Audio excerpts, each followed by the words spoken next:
तो hello everyone, कैसे हैं आप सभी। आशा करता हूँ कि आप लोग बहुत बढ़िया है। तो हम लोग जो एमसीक्यूज़ कर रहे थे एलआईसी की जो एडीओ का मेंस का एग्ज़ाम है उसके लिए इंश्योरेंस अवेयरनेस का, तो उसके रिगार्डिंग कुछ सवाल है। तो चलिए वीडियो को शुरू करने से पहले अगर आप इस चैनल में नए हैं तो ज़रूर चैनल को सब्सक्राइब कर लीजिएगा। ऐसे और भी वीडियो आपको फ्यूचर में देखने को मिलेगा। तो चलिए क्वेश्चन को स्टार्ट करते हैं। पहला क्वेश्चन आपके सामने है, Who among the following is considered as a primary stakeholder in insurance claim process? Insurance claim process में जो प्राइमरी स्टेक होल्डर वो क्या कौन होता है? कस्टमर होता है, ओनर होता है, अंडरराइटर, इंश्योरेंस एजेंट। ये यहाँ पे सब पूरा का पूरा पैसा जो कस्टमर का होता है, तो यहाँ पे जो प्राइमरी स्टेक होल्डर है वो कस्टमर ही होगा। ठीक है। उसके बाद क्वेश्चन नंबर 2, या ऐसे भी सवाल आपको देखने को मिल सकता है। आप टेस्ट सीरीज में देखिएगा, टेस्ट सीरीज में भी ऐसे सवाल आपको काफ़ी हद तक देखने को मिलेगा। Girish Saxena is a insurance claim was denied by insurance company in case of a denial का जो केस में what is the option available to Girish Saxena apart from the representation to the insurance। तो गिरीश सक्सेना को क्या करना चाहिए? To approach government के पास जाना चाहिए, टू अप्रोच लीगल अथॉरिटी के पास जाना चाहिए, या फिर इंश्योरेंस एजेंट के पास जाना चाहिए, या फिर nothing done in case of case Daniel. तो क्या कुछ भी केस मत नहीं करना पड़ेगा? तो इसका सही आंसर होगा to approach the legal authority में अगर आप जाएंगे तो आपका जो प्रॉब्लम है ये सॉल्व हो जाएगा। ठीक है। उसके बाद question number 3, during investigation of A health insurance claim presented by Rajiv Mehto, insurance company find that instead of Rajiv Mehto, his brother Rajesh Mehto had been admitted to hospital for treatment। ठीक है। तो राजीव मेहतो का insurance है, तो जब उन्होंने एक insurance claim किया तो जब वेरिफिकेशन करने का तब देखा कि वो नहीं, उनका भाई जो है वो एडमिटेड है हॉस्पिटल में। The policy of Rajiv Mehto is not a family floater plan, this is an example. तो ये तो फैमिली नहीं है, तो ये कौन सा चीज़ का एग्जांपल, मतलब कौन सा फ्रॉड है ये है आपका इम्पर्सोनेशन फ्रॉड। इसको इम्पर्सोनेशन फ्रॉड कहा जाता है कि आपके नाम पे पॉलिसी और आप किसी और को मतलब कि एडमिट करके, या फिर कोई एडमिट हो चुका है तो उनका डॉक्यूमेंट्स दिखा के क्लेम मांगेंगे, तो ये होता है आपका इम्पर्सोनेशन फ्रॉड। ठीक है, सॉरी। तो उसके बाद question number 4, under which of the following condition is domiciliary hospitalisation is covered in a health insurance policy. तो इसका सही आंसर होगा the patient cannot be remove to hospital nursing home for lack of accommodation therein. ठीक है। Question number 5, what is the following code capture the procedures perform to treat the illness का जो process perform करता है वो क्या है? वो है आपका CPT।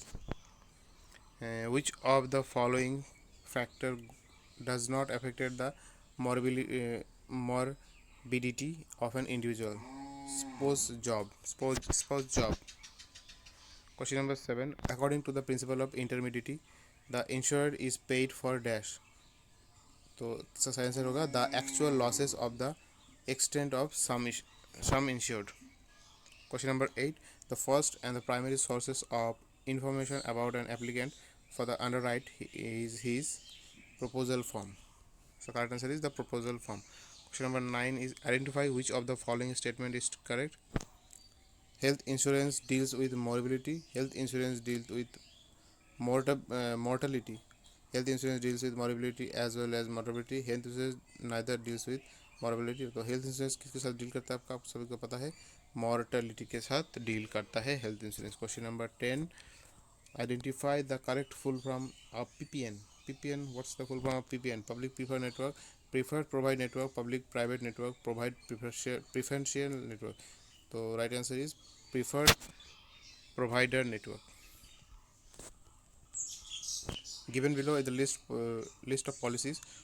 Identify which of the policy the claim payment is made in a form of periodic payment.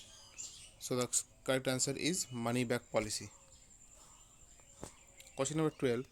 Praveen died in a car accident. The beneficiary submit document for death claim. Okay. Which is the below document an additional document required to be submitted in the case of accidental death as a compounder to natural death? Inquest report लगता है आपका जो accidental death के लिए claim मिलता है उन सब के। ठीक है। As per IRDAI Regulation 2002, a claim under a life policy shall be paid to be disputed within 30 days from the date of receipt and all relevant paper of the certificate required.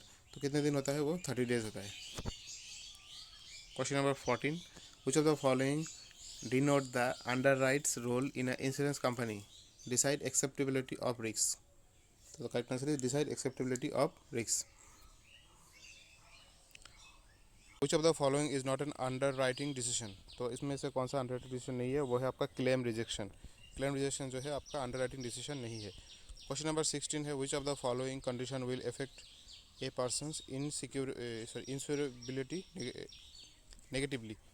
तो banned substance abuse जो है वो आपका insurable negativity दिखाता है आपको. Question number 17, under risk classification dash consists of those whose anticipated mortality corresponded to the standard life represented by the mortality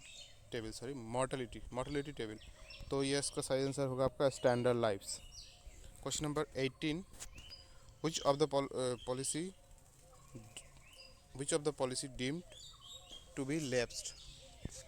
तो lapse कब होता है? If the premium is not paid even during the grace period के बाद भी अगर premium नहीं देंगे तो आपका पॉलिसी जो है वो लैप्स हो जाएगा. For the insurance policy nomination is allowed under dash insurance act 1938. कौन सा सेक्शन जो है नॉमिनेशन करता है इंश्योरेंस को? सेक्शन नंबर 39 इंश्योरेंस एक्ट 1938 के तहत. ठीक है. Last question is which of the below alteration will be permitted by the insurance company splitting up to the policy into 2 or more policies. ठीक है. तो अभी कोई 20 क्वेश्चन ही है. आप अगर पिछले 2 वीडियो में मैंने इसका भी क्वेश्चन डिस्कस किया है, वो वीडियो अगर आप नहीं देखे तो उसका वो भी देख लीजिएगा. ठीक है. काफ़ी अच्छा क्वेश्चन है, आपको ज़रूर एग्ज़ाम में इस क्वेश्चन को देखने को मिलेगा. ये मैंने IC38 से लिया है.